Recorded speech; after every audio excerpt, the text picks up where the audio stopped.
I'm going to see if my wife can confirm that. Uh, I'm giving you an urgent update on some developing news stories and initiatives that we have launched. The most important of which is that the report from the Director of National Intelligence may in fact be delayed, that is due on June 25th. Uh, the former Director of National Intelligence for the last administration 2 weeks ago in an interview said it would be coming early on June 1st. Now, what changed? In the interim, as you know, we've been working with Carol Rosin, who is the spokesperson for rocket inventor Wernher von Braun, and senior Russian officials and others around the world to try to get a ban on weapons in space, since those weapons are actually not being designed not for human-to-human conflict, but for targeting extraterrestrial vehicles. And this weapon ban from outer space is a matter of importance to, quite frankly, the survival of this planet. The Russian, Chinese, and American and the Biden administration, a few days ago, agreed to, in principle, sign this treaty.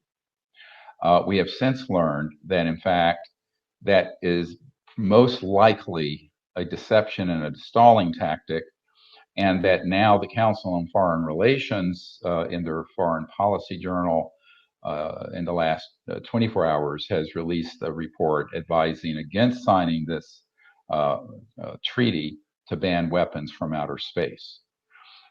This is all very dynamic and in flux, and it has to do a great deal with a report that came out 2 days ago that it may be that the Director of National Intelligence report that by statute and law is due on no later than June 25th of this year will be delayed. What's happening, the best that our assessment from intelligence sources, is that because of what we have been doing behind the scenes with officials both in the United States and in other countries, and in particular in Russia, where we now have a very senior retired general who publicly came forward recently stating that we are not alone in the universe, that the extraterrestrials are not hostile, and that there have been all kinds of disinformation and deceptive actions to pose that they are, but in reality they are not. And that this is an urgent reason why we need to have weapons banned from space, because we are sharing space with other civilizations and other cosmic cultures. Now, this videotape, which was loaded on a non-governmental site that is headed up by a cosmonaut who is working with us, who is this main trainer of astronauts and cosmonauts for Russia that go up to the space station and elsewhere, Timothy Igorov. As soon as that interview by this general was put up, their site was crashed and disappeared off YouTube. They have since gotten it back up. But what we're finding is that because we have been advising that other countries, since neither, all the way back to my meeting with the most senior people in the Clinton administration, no U.S. administration has been willing to truthfully disclose this issue. But we know that the covert interests have authorized this report from the Director of National Intelligence, which will present this as a national security threat, quote unquote, which is completely false. The complete truth is the only threat that have come from UFOs have come from man-made ones. And as you know from following the research we have done, we have dispositive evidence, in fact proof, that many of the UFOs that are seen are made by the Lockheed Martin Skunk Works, Northrop Grumman, Boeing, and other aerospace contractors. And we have many people on our team who have confirmed that. Additionally, we have a document signed in the handwriting and written in penmanship by the head of the Lockheed Skunk Works, who has confirmed that in 1986, when he wrote the letter, that UFOs were both ours, man-made, and, quote, extraterrestrial. Now, the reason this is so important is that the biggest part of the secrecy has nothing to do with extraterrestrials. It has to do with the deceptive plans to use man-made UFOs to present a existential threat to the world. In other words, they want to set up a false flag operation that looks like War of the Worlds, where the whole thing is being orchestrated by covert man-made assets. You will notice that this narrative is missing from every news report, every so-called ufologist who appears on Fox News and elsewhere, because they have been authorized to tell half a truth, which is much more dangerous than a lie. Basically, what they're saying is, yes, the UFOs are real, and then they add the lie as follows. They cannot be ours because we don't know how they work. That's a big lie. And the other big lie is they're a threat to the national security, which is also a lie. So what they've done is create talking points that senators like Marco Rubio and others who have not been briefed appropriately or in detail yet on this and are using talking points generated by this criminal cabal of unacknowledged special access projects are just sort of parroting whatever it is that they're being told. The problem with that is it all preserves the element of surprise. What do I mean by this? What that means is that if the national military command structure, the White House, and most of the Senate, as well as most of the Pentagon and most of the CIA, do not know and have not been read into the existence of these sorts of technologies, which can be stagecrafted, as they call it, and stage events that look alien, then anything that happens will be thought to be extraterrestrial when it is not. This is the heart of the secrecy. Not only are the technologies extraordinary and would save the world's biosphere and would give us an entirely new civilization without pollution or poverty, but by keeping it secret, it preserves their 70-year strategic plan, which was concocted in the 40s and 50s, to at some point play this card, as Wernher von Braun told Carol Rosin, as the big threat from space that could unite the world around a militaristic totalitarian effort. That's what's happening. It's happening right now. It's unfolding before our eyes. And the fake disclosure that the government is planning may be delayed a little bit, but we can't count on it. So for that reason, we need your help on something that we have never done before. The director of Unacknowledged and Close Encounters of the Fifth Kind and his team and my team are doing an emergency open source documentary film. It'll be short, an hour, maybe a little longer, that will be called The Cosmic Threat, an expose. This is something we want to create and release by early June. Now, no one's ever done a feature film like this in less than 2 months, but we need to do it, and we need your help. If you go to ce5film.com, you'll see we have a crowdfunding site up. And we're going to also do an event in Scottsdale, Arizona, at a private home on April 25th, 2021, for the 20th anniversary of the National Press Club launch of the Disclosure Project that was on May 9th, 2001. This event is going to be live streamed by webinar that you can join, and the support we get from that and the people who appear at the house with us will help, I hope, defray the costs of this emergency documentary that has to come out. We will have with me at this home in Scottsdale, constitutional attorney Daniel Sheehan, myself, Carol Rosin, who was the spokesperson for Wernher von Braun and was given the task by him to work to prevent the placement of weapons in outer space so that we could have peaceful contact with these extraterrestrial civilizations. Paula Harris, who is going to be revealing a case that is new and that is more important than Roswell, has better evidence, and is more significant.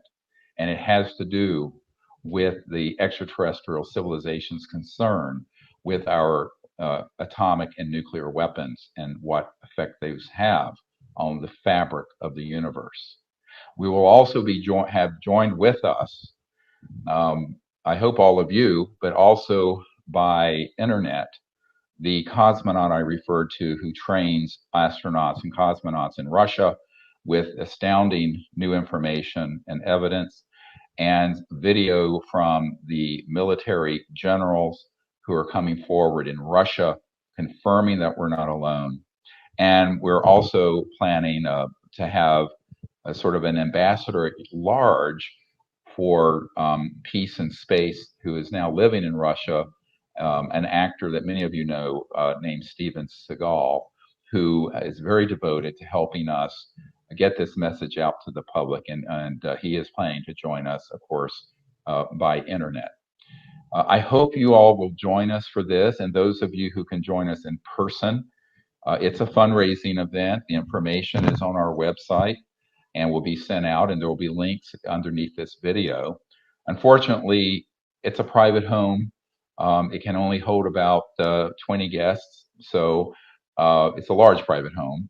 But I hope a few of you can join us for this event on Sunday, the 25th of April, and then stay the rest of the week through Thursday evening, the 29th of April, where we will not be doing a webinar, but we'll have a whole week where we will be recording the secret history of disclosure and also how contact is made and the relationship between disclosure, extraterrestrial contact, and close encounters of the fifth kind.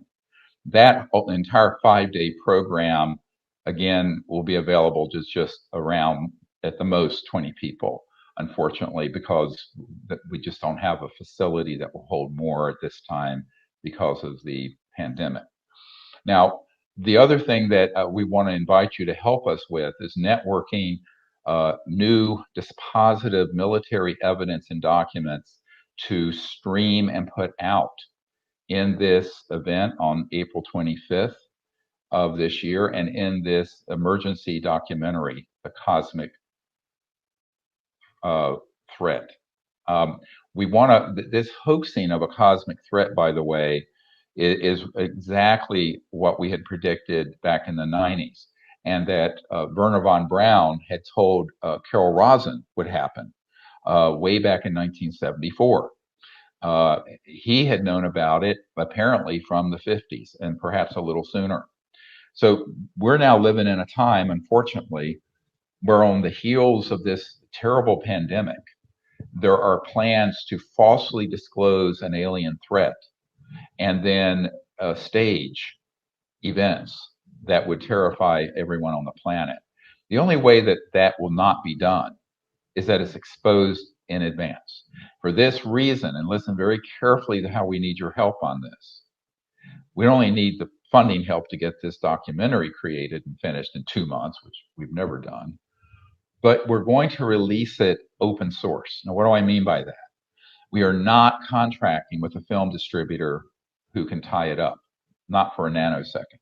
It will be released to everyone to be put on all their YouTube and other sites, BitChute, whatever it is, by everyone in the world. We will ask every celebrity supporter of universal peace, people like Demi Lovato and Danica Patrick and many other people who are very involved and concerned about what's happening, to put it out to their hundreds of millions of followers. And we're going to ask that each of you take it, you have my permission, put it on your site, on other sites, on everyone you know, and get it out there. We want at least 1 billion people by this summer to know what the truth about this is and to see this evidence. In this film and on this April 25th event that will be webinaring, that you can join us remotely by computer, we will also be presenting the diagrams and models of the man-made UFOs that have been created and been used in hoaxed alien quote unquote events that are all man-made. We will have that evidence there and it will be presented.